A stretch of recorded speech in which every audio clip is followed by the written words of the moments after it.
नमस्कार विद्यार्थी मित्रांनो, अभ्यास मित्र परिवारामध्ये तुम्हा सर्वांचं स्वागत आहे। मित्रांनो, शेवटी सगळ्यांची प्रतीक्षा समाप्त झालेली आहे आणि गट क मुख्य परीक्षेची आन्सर की आलेली आहे। मग या आन्सर की नुसार कोणती उत्तर बदललेली आहे आणि कोणते प्रश्न रद्द झालेले आहे तर ते सगळ्यांचा आता आपण इथं अभ्यास करणार आहोत आणि एकंदरीत बघणार आहोत की कोणती उत्तरे चेंज झाली कोणती नाही। ठीक आहे, कोणते प्रश्न कॅन्सल झाले तर तेच आता आपण इथं बघणार आहोत। तर बघा, पेपर 1 मध्ये 3 प्रश्न जे आहे तर 3 प्रश्नांची उत्तरं चेंज झाली किंवा कॅन्सल झाली असं आपल्याला म्हणता येईल। मग ते कोणते प्रश्न कॅन्सल झाले, कोणाची उत्तरं रद्द झाली तर ती आता आपण बघूया। तर बघा, पेपर 1 मध्ये सेट ए जो होता, सेट ए, तर त्याच्यातील हे प्रश्न आहे। ठीक आहे, तर मग पेपर 1 मध्ये जो काही पत्नी या शब्दाला समानार्थी शब्द कोणता असा आपल्याला प्रश्न विचारण्यात आला होता आणि आयोगाने पहिल्या आन्सर की नुसार त्याचं उत्तर दिलं होतं कलत्र। तर हा जो क्वेश्चन आहे हा कॅन्सल झालेला आहे मित्रांनो, हा क्वेश्चन रद्द झालेला आहे पेपर 1 मधला।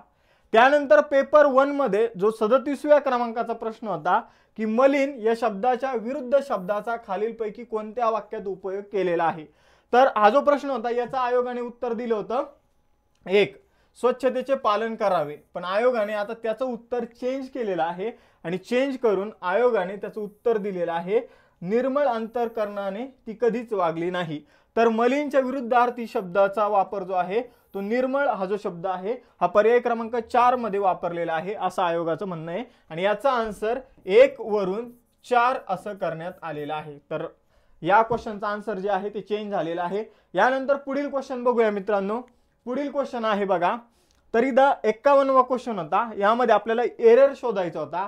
आयोगाने याचं उत्तर दिलं होतं पर्याय क्रमांक 3। ठीक आहे, फक्त सी बरोबर असं आपलं उत्तर दिलं होतं। तर हा सुद्धा क्वेश्चन कॅन्सल झालेला आहे। ठीक आहे, हा सुद्धा क्वेश्चन कॅन्सल झाला। तर पेपर 3 मध्ये 3 चेंजेस झाले, त्यापैकी पत्नी या शब्दाचा समानार्थी शब्द जो होता कलत्र हा क्वेश्चन कॅन्सल झाला। प्लस आपण जर बघितलं तर एरर शोधायचा जो काही क्वेश्चन होता तर तो क्वेश्चन सुद्धा आपला कॅन्सल झालेला आहे। आणि त्याचबरोबर जर बघितलं तर मलिन या शब्दाच्या विरुद्धार्थी शब्दाचा वापर कुठे करण्यात आलेला आहे, तर आयोगाने पहिल्या आन्सर की नुसार उत्तर दिलं होतं स्वच्छतेचे पालन करावे। आता उत्तर दिलेलं आहे निर्मळ अंतःकरणाने ती कधीच वागली नाही, पर्याय क्रमांक 4। आता पेपर 2 मध्ये सुद्धा 3 प्रश्नांमध्ये चेंजेस झालेला आहे। मग ते 3 प्रश्न कोणते उत्तर बदलले कोणते रद्द झाले ते आता आपण बघूया। तर पेपर 2 मध्ये 19वा क्वेश्चन होता की भारतीय दूरसंचार क्षेत्रात सर्वात प्रथम 5G सेवा कोणत्या कंपन्यांनी दिली, तर बघा ती सुविधा दिली होती एअरटेल आणि जिओ या 2 कंपन्यांनी।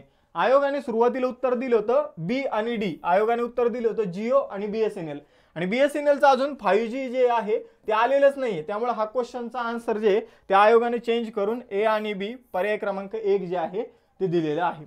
यानंतर जर बघितलं तर जो 26वा क्वेश्चन होता, या 26व्या क्वेश्चनचा आन्सर आयोगाने, गणिताचा क्वेश्चन होता, तर ते पर्याय क्रमांक 3 दिलं होतं। या क्वेश्चनचा आयोगाने आन्सर जे आहे ते हा प्रश्न रद्द केलेला आहे। ठीक आहे, तर 26वा क्वेश्चन जो होता गणिताचा हा क्वेश्चन आता रद्द करण्यात आलेला आहे।